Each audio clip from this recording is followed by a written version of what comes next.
Hello everyone, welcome to my channel Tanuja Studies. We are talking about the chapter 16 of class 12, that is environmental issues, and in this video we are going to talk about the solid waste, agrochemical waste and radioactive waste. तो चलिए without wasting time one by one तीनों को ले लेते हैं.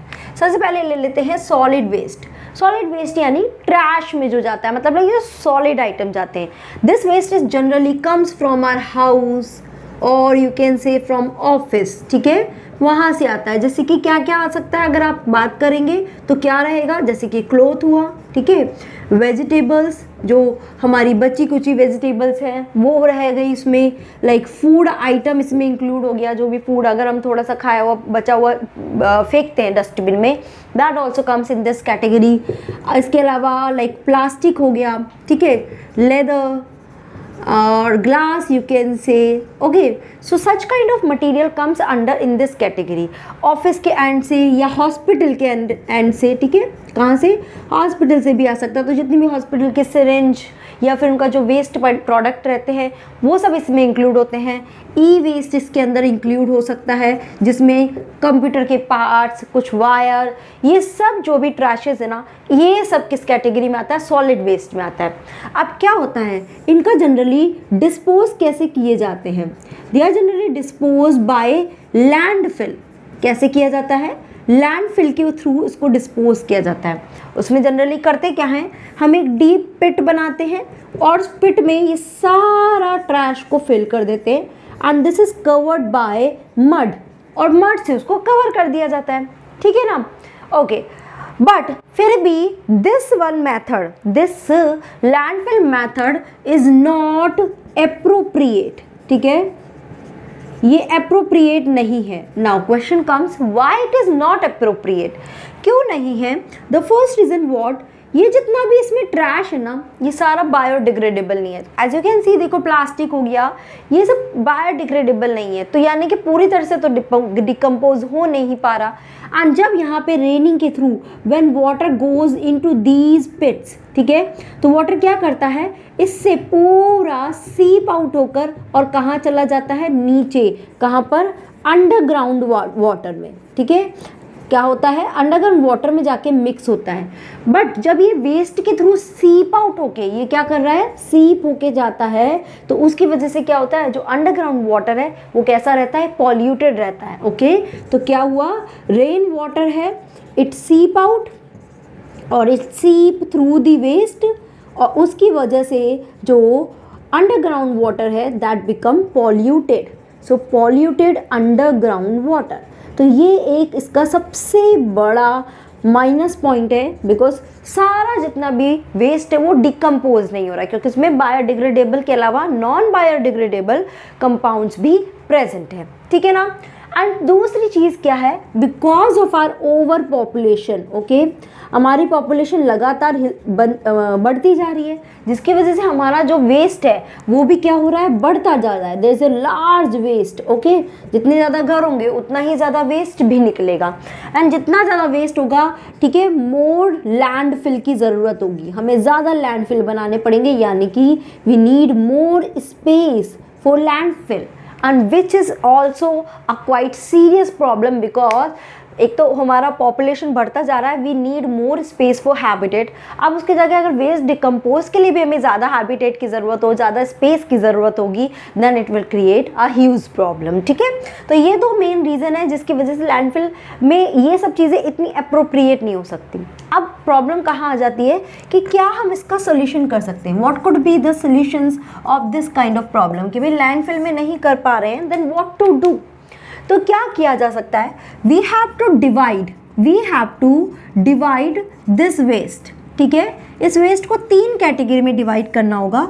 One is the biodegradable. ठीक है, अब इसमें से आपने अब आजकल देखा होगा कि आपके घर से जब कचरा जाता है तो इट इज़ गिवन, मतलब इंस्ट्रक्शन दिया जाता है, या नीचे भी आप बॉक्सेस देखोगे तो कोई ब्लू कलर का, ग्रीन कलर का, रेड कलर का, अलग अलग बॉक्सेस होते हैं. And instruction is given on their that कि वेट वाला इसमें डालो, सूखा कचरा इसमें डालो, और प्लास्टिक वाला वेस्ट इसमें डालो, पॉलीथिन्स ये वाला वेस्ट इधर डालो, किचन से जो जा रहा है वेस्ट वो अलग उसमें डालो, और उसके बाद भी वो जहाँ पे जाके कलेक्ट होता है। एक्चुअली ये सारे जो वेस्ट है ना, इन सब वेस्ट को हम बोलते क्या है, that is called the municipal waste, क्योंकि म्युनिसिपल पार्टी जो है वो उसको लेके जाती है और उसको डिकम्पोज करती है। तो म्युनिसिपल पार्टी भी क्या करती है, इस वेस्ट को फर्दर डिवाइड करती है 3 कैटेगरी में, biodegradable, non biodegradable, okay, and the third one is the recycled, ठीक है। तो बायोडिग्रेडेबल में आपका क्या एग्जाम्पल आ जाएंगे, जैसे कि ये फूड, वेजिटेबल्स, ठीक है, paper, that also comes in this category.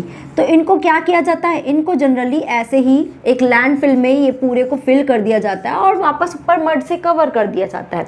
But इसमें क्या होता है, ये जब डिग्रेड होता है, डिकम्पोज होता है, तो इससे जनरली हमें क्या मिलता है, I am just rubbing this one, या okay, I am rubbing this one. तो इससे जब डिकम्पोज होता है बायोडिग्रेडेबल से, तो व्हाट वी गेट ह्यूमस, जो क्या होती है, सॉइल में ही मिक्स हो जाती है एंड सॉइल की फर्टिलिटी को बढ़ा देती है, फर्टिलिटी को इंक्रीज कर देती है। या फिर इससे हमें क्या, मैन्योर भी मिलता है, जिसको हम अलग एज अ फर्टिलाइज़र हम यूज़ कर सकते हैं सॉइल में मिक्स करके, और क्रॉप की जो यील्ड है उसको बढ़ाने में यूज़ कर सकते हैं। तो जैसे हम केमिकल फर्टिलाइज़र यूज़ करते हैं, उसकी जगह हम इस मैन्योर को यूज़ कर सकते हैं। तो this is quite important and quite useful. Non biodegradable में क्या आ जाता है, जैसे कि मेटल, लाइक प्लास्टिक, ओके, ठीक है, that comes in this category. Plastic में यहाँ पे रिसाइकल्ड में भी कुछ प्लास्टिक होते हैं, बट वो कुछ प्लास्टिक है जो रिसाइकल हो सकते हैं, नहीं बाकी most of the plastic comes under non biodegradable. इसकी बात करते हैं अभी थोड़ी देर में, यहाँ बात कर लेते हैं। प्लास्टिक हो गया, लाइक ग्लास हुआ, इन सबको, लाइक मेटल भी इसमें आ जाएगा, I am so sorry, metal also comes in this category recycled में। तो इसमें इनको वापस रिसाइकलिंग की जाती है और वापस इनका प्रोडक्शन करवाया जाता है, ठीक है ना। तो क्या हुआ, अब जो इतना सारा वेस्ट था उसमें से मैंने 3 कैटेगरी में हमने डिवाइड कर दिया। बायोडिग्रेडेबल वो हमें यूजफुल हो रहा है, ये वाला रिसाइकल कर रहे हैं। तो जो एक्चुअल वेस्ट है, जो एक्चुअल में वेस्ट है, जो बायोडिग्रेडेबल नहीं है और जो हमारे लिए प्रॉब्लम है, वो एक बहुत ही थोड़ी क्वांटिटी रह जाती है। तो अगर हम उसका बाइफर्केशन कर दें तो it will be very much easy to decompose actual waste, ठीक है। अब देखो एक्चुअल वेस्ट क्या है, that is the plastic, this is the major problem. इसको क्योंकि ये क्या होता है ना तो ये डिकम्पोज होता है, ना कहीं और इसको हम यूज़ कर पा रहे हैं, तो ये हमारे लिए एक बड़ा प्रॉब्लम है कि कैसे हम इससे छुटकारा पाए, ठीक है, to get rid of, okay. तो नाउ इसके बेसिस पे एक केस स्टडी दिया हुआ है आपकी एनसीईआरटी में, that was done in Bangalore में एक पर्सन, व्हाट ही डिड, उसने क्या किया, प्लास्टिक का एक फाइन पाउडर बनाया, ओके, फाइन पाउडर बनाया, and that powder is known as the polyblend. क्या बोलते हैं, पॉलीब्लेंड। इस पॉलीब्लेंड को उसने मिक्स किया किसके साथ, बिटुमिन के साथ, ओके। नाउ बिटुमिन क्या होता है, दैट इज तार, जो रोड बनाने में यूज करते हैं, दैट ब्लैक रोड बनाने में जो यूज होता है तार, दैट इज कॉल्ड बिटुमिन। इन दोनों को मिक्स करके और फिर इससे क्या बनाया, रोड बनाया, ठीक है, ओके। नाउ ये वाला जो रोड था एंड जो सिंपली तार से जो रोड बनता है, उसकी कंपैरिजन में दिस वाज मच बेटर, ये ज़्यादा बेटर था, ठीक है। क्यों बेटर था, बिकॉज इस वाले रोड में क्या होता है, whenever there is a rain, तो वाटर क्या होता है, इस रोड में सीप कर जाता है, मतलब अंदर चला जाता है। अंदर चले जाने की वजह से इसमें बहुत जल्दी रोड ब्रेक हो जाते हैं। आप देखते हो कि रेनी सीजन में रोड काफ़ी ज़्यादा ब्रेक होते हैं, क्योंकि पानी अंदर उसमें रिसता है, सीप करता है, अंदर जाता है। बट यहाँ पे क्या हो रहा है, because of plastic nature, plastic is water repellent, ठीक है, ये अपने अंदर पानी को नहीं जाने देता। तो क्योंकि इसके अंदर पॉलीब्लेंड प्लास्टिक मिक्स है इस रोड में, तो वाटर क्या है, इससे बहकर निकल जाता है, इसके अंदर सीप नहीं करता। तो it is more durable as compare to this original tar one road, ठीक है। तो ये ज़्यादा बेटर है। अराउंड 40 किलोमीटर्स बेंगलोर में इसका रोड बनाया गया and now it's working on, आगे भी इस चीज़ को एक्सटेंड करने की ज़रूरत फील की जा रही है एंड इट इज़ प्लानिंग कि पूरे बेंगलोर में इस तरह का ही रोड बना दिया जाए, ताकि ये प्रॉब्लम और ये लॉन्ग लास्टिंग हो। और एक दिन फिर ऐसा आएगा कि वी विल हैव मतलब हमें कमी महसूस होगी कि हमारे पास प्लास्टिक कम है, बिकॉज सारा हम उस चीज़ में यूटिलाइज कर देंगे। This is the best way to decompose तो नहीं करेंगे बट अच्छे से हम उस चीज़ को डिस्पोज कर सकते हैं, ठीक है। इसके अलावा as I told you, hospital के वेस्ट जो होते हैं इसमें पैथोजेनिक माइक्रो ऑर्गेनिजम्स भी हो सकते हैं, तो उनको जनरली इंसिनरेशन के थ्रू, मतलब जलाकर उनको डिकम्पोज किया जाता है, डिस्पोज किया जाता है, सॉरी डिस्पोज किया जाता है। ई वेस्ट जो वायर है, इलेक्ट्रॉनिक आइटम है, उनको भी इंसिनरेशन के थ्रू डिस्पोज किया जाता है, ठीक है। So this is all about solid waste. I hope solid waste आपको क्लियर हुआ होगा कि हमें इसमें एक्चुअल में क्या क्या पॉइंट्स कवर करने हैं, ठीक है ना। चलिए आगे, now let's go further about the second type of waste, that is the agrochemical waste. now देखो agrochemical waste मतलब क्या समझते हो? the waste which is used or which form in the agriculture. अब एग्रीकल्चर में कैसा वेस्ट बन सकता है? हमें तो पता है एग्रीकल्चर के थ्रू हमें खाने का मतलब बहुत अच्छी चीज़ें मिलती हैं, बट प्रॉब्लम क्या है ना, आज की डेट में इन क्रॉप की ईल्ड को बढ़ाने के लिए we are using so many pesticides, ठीक है। हम पेस्टिसाइड्स यूज़ करते हैं पेस्ट को मारने के लिए, बिकॉज ये पेस्ट जो है वो क्रॉप की ईल्ड को कम कर देते हैं, क्रॉप को खा जाते हैं, तो हमें पेस्टिसाइड्स यूज़ करने पड़ते हैं। We have to use insecticides, ठीक है। इसके अलावा फंगीसाइड्स भी वी यूज़, जो जिसका अटैक हो सकता है वो सब यूज़ करते हैं। हर्बिसाइड्स वी यूज़, वीडीसाइड्स जो वीड्स होते हैं उनको रिमूव करने के लिए, and we use fertiliser as well, ये सब तो रिमूव करने के लिए, एंड फर्टिलाइज़र जिससे उसके ईल्ड को और मतलब न्यूट्रिशन दे रहा है। बट ये फर्टिलाइज़र होता क्या है ना, ये शॉर्ट टर्म के ही न्यूट्रिशन देते हैं। एक और चीज़ याद रखना, this is rich in NPK, nitrogen, phosphate and potassium. ये फर्टिलाइज़र NPK रिच होते हैं, बट ये शॉर्ट टर्म का ही बेनिफिट देते हैं। लॉन्ग टर्म में ये क्या करते हैं, जो सॉइल में यूजफुल माइक्रोब्स होते हैं उन्हें भी किल कर देते हैं। तो लॉन्ग टर्म में ये हमारा प्रॉब्लम ही करते हैं, सॉइल की फर्टिलिटी को रिड्यूस कर देते हैं, तो दिस इज़ नॉट गुड। तो क्या होता है, एक तरह से it affect our non target micro organism, जो माइक्रो ऑर्गेनिज्म हम नहीं चाहते मारना, जो हमारे लिए यूजफुल है, वो भी इससे अफेक्ट होने लगते हैं और मरने लगते हैं। तो ये तो प्रॉब्लम क्रिएट हुआ, राइट। और क्या होता है, when we spray these pesticides and all these things on crop, होता क्या है, अलॉन्ग विद रेन वाटर। अब रेन हुई तो क्या हुआ, उसका वाटर उन क्रॉप्स पे गया, तो उससे पानी के साथ बहकर वो सारे केमिकल भी उस वाटर में आ जाते हैं, ठीक है। तो क्या हो जाता है, it become water plus chemical. अब ये जो वाटर है ये बहकर कहाँ पर जाता है, ये जाकर बहते बहते बहते कहाँ मिल जाएगा, वाटर बॉडीज़ में मिल जाएगा, ओके। और वाटर बॉडीज़ में अगर ये केमिकल मिलेंगे तो वाटर बॉडीज़ में क्या हो जाएगा, it become organic matter enriched, ठीक है। वहाँ पे बहुत ज़्यादा ऑर्गेनिक मैटर हो जाएगा। और अगर आपने मेरा प्रीवियस वीडियो देखा है तो आप इसका आंसर बता सकते हो कि अगर वाटर बॉडीज़ में ऑर्गेनिक मैटर बढ़ गया तो क्या प्रॉब्लम क्रिएट होगा, क्या होगा।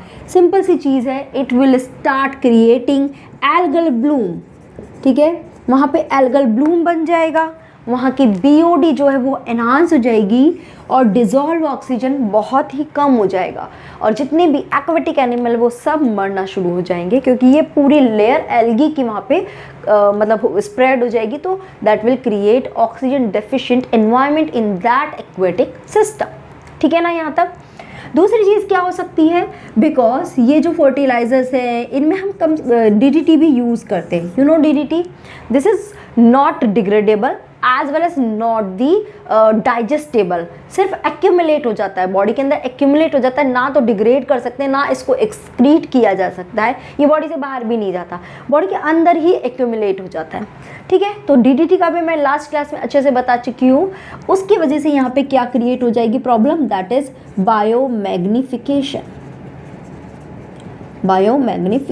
So algal bloom and biomagnification, such kind of problem created when we use these agrochemical things, और वो अब वेस्ट की तरह एक्ट कर रही है, ठीक है। चलो, अब प्रॉब्लम तो हमने देख ली है, तो हमें ऑब्वियसली इसके सोल्यूशन के लिए भी देखना होगा। तो what kind of solution we can have, सबसे पहले तो minimum utilisation of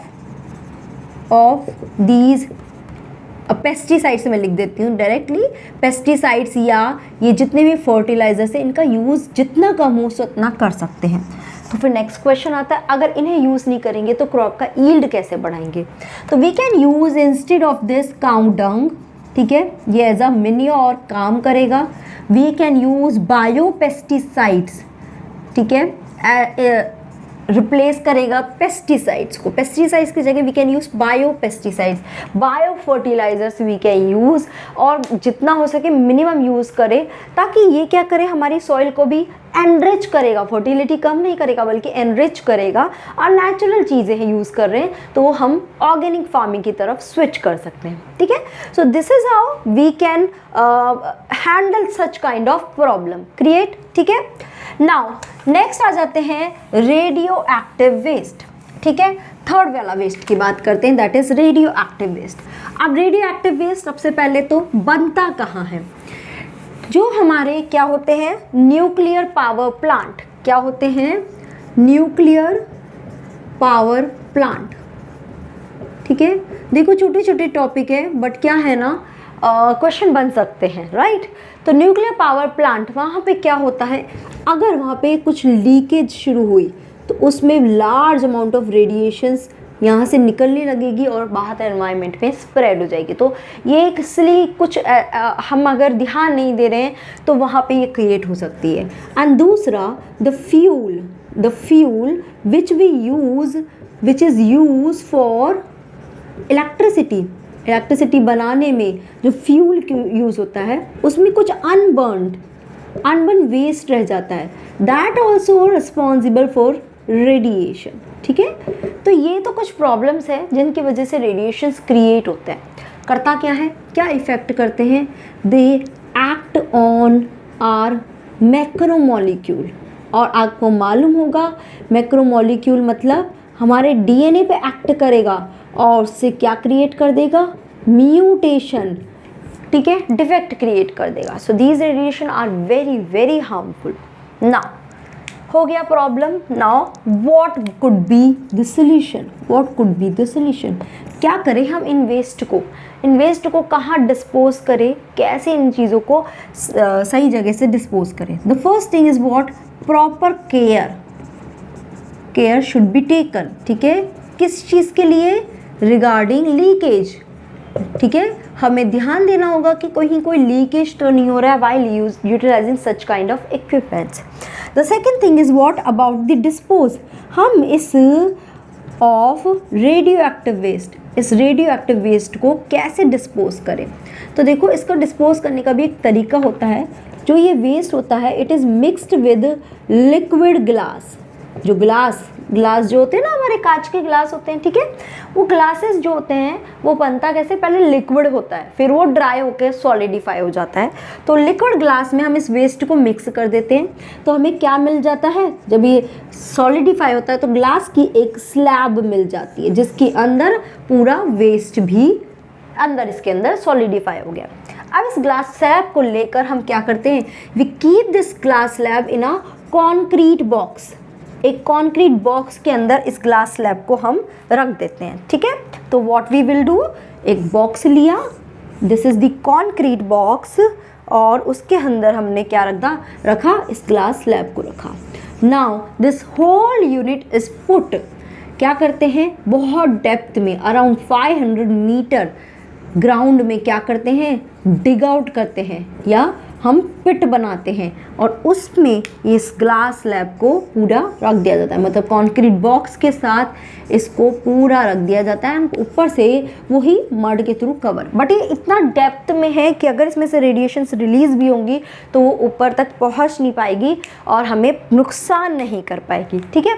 the same thing we can do for sea also, हम रेडियो एक्टिव वेस्ट को सी में भी डीप डिस्पोज करते हैं, लाइक दिस, बहुत डेप्थ में जाके इसको इस कॉन्क्रीट बॉक्स को छोड़ दिया जाता है। So this is if will dispose, तो ये वेस्ट बहुत कम लेवल तक हम लोगों को नुकसान पहुंचाएगा। सो हमने बात करी सॉलिड वेस्ट की, एग्रोकेमिकल वेस्ट की और रेडियो एक्टिव वेस्ट कैसे कैसे होता है और क्या क्या सोल्यूशन हम इसके लिए कर सकते हैं, ठीक है। In next video we will talk about the green house effect as well as global warming. क्या ग्रीन हाउस इफेक्ट हमारे लिए अच्छा है या बुरा है, ठीक है, सोचते हैं इसके बारे में और नेक्स्ट वीडियो में इसके बारे में डिटेल में बात करते हैं, ठीक है। So till then keep doing study and पढ़ते रहिए, खुश रहिए, हेल्दी रहिए। Okay, so bye bye, take care, have a nice day, bye.